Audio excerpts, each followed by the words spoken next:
Hi everyone, welcome back to another video. Foodie released a new video telling a story that we've already heard before. The details are a little different, and luckily I have the video so we can compare it. Let me know what you think about the two stories lining up about the bookish fellow at the door. Well, hello guys. Today's dinner I made myself. I have some barbecue chicken with onions, rice with vermicelli, and some fried eggplant and hot peppers, some yogurt, some hot sauce, and a diet peach iced tea.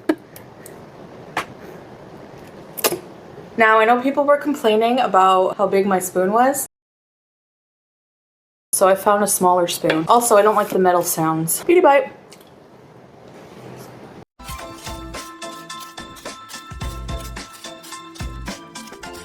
I told this story a long time ago. I know you're thinking all your stories are from childhood. For the past 7 years, I lived my life on camera, so you have to remember a lot of story times were live. I did tell a lot of stories about my teenage years, early adulthood. A lot of them I can't tell.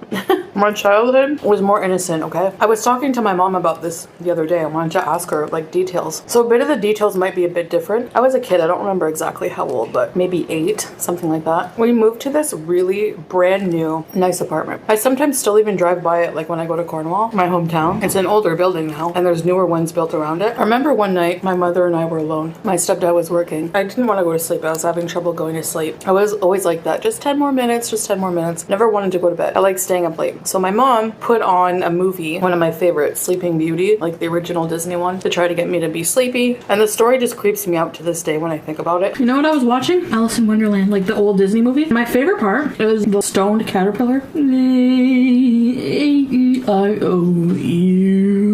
I was singing it to Sammy. I was going A-E-I-O-U. That reminded me, my mom used to put that show on over and over again when I was a kid. I would watch it day in, day out. Every time I see that now, it reminded me of a story when I was just a kid. I was with my mom alone. It was nighttime, probably about long before I got to go to bed. I never wanted to go to bed. I always made a fuss. It bought me a little bit more time. I was a brat. All of a sudden, we hear a knock at the door. And as soon as the knock happened, I could tell my mother was afraid. She was like, what? Who's knocking at our door at this hour? It's important to note in the background that recently on the news, there was this crazy guy on the loose. I heard my mom talking about it with her friend. I don't know if he was crazy, but he apparently was like a criminal and he escaped from the mental health ward. I was eating hard-boiled eggs. Ugh. I don't know why my mom sliced up hard-boiled eggs for me, but I don't like them now really that much. I don't remember really liking them back then. I don't know, maybe we didn't have much food or something. So, I'm eating my eggs, watching Alice in Wonderland. A-E-I-O-U's going in the background. A-E-I-O-U.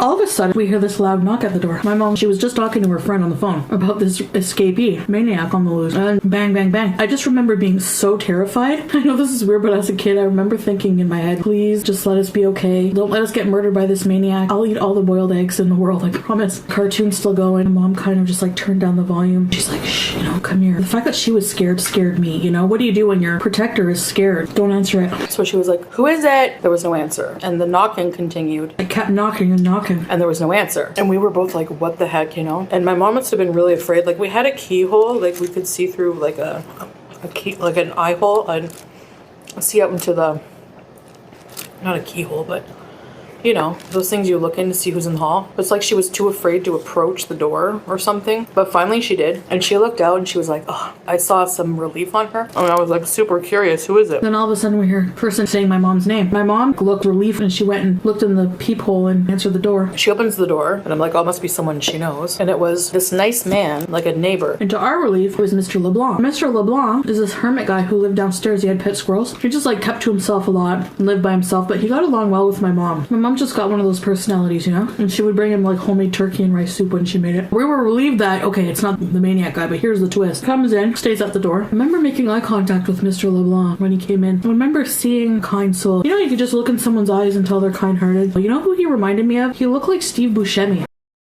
Very bookish fellow. And he's like, I just wanted to check on you. Very calm guy. I remember him in a calm voice saying, I'm just knocking to see if you guys are okay. Let you know that there's this man that was pacing out front of your apartment door. And it looked weird and suspicious. The police were on their way because that maniac guy was seen roaming around our building. And that was creepy, knowing that he was there and that someone was pounding at our door before we knew it was Mr. LeBlanc. My mom was like, what?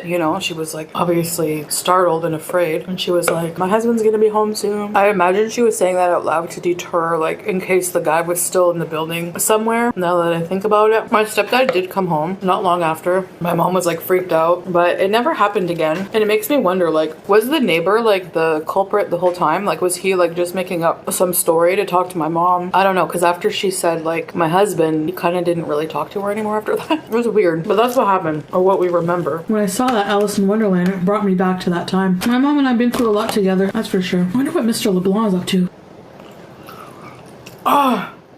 Oh, I bit my lip ring scar. I used to have a lip ring long ago. Here, like a hoop, and there's a scar inside my mouth. And sometimes I accidentally bite it. I guess that's about it. Just wanted to share that story. It's a creepy story that happened to us as a kid. People ask me sometimes, like, did anything creepy happen to you? I did tell a couple stories, but this one is one that like really creeps me out. I was really scared because, you know, who knows, like, we were alone. My mom was scared. It was night. I like that apartment. I miss it because my bedroom, the windows had like a reading nook. Like they were the big windows where they have like a seating area you can sit. So I used to read my Babysitter's Club and Sweet Valley High books on that. And I also remember my room smelled like coconuts. I got a gift, a souvenir gift. I don't remember where it was from. No, it wasn't from Florida. My step grandmother, I think, bought it for me. It was a polar bear and it smelled like coconut and it was a soap. And I had it on my dresser and it smelled up my entire room. That was a nice place, a nice apartment. Memories, memories. Anyway,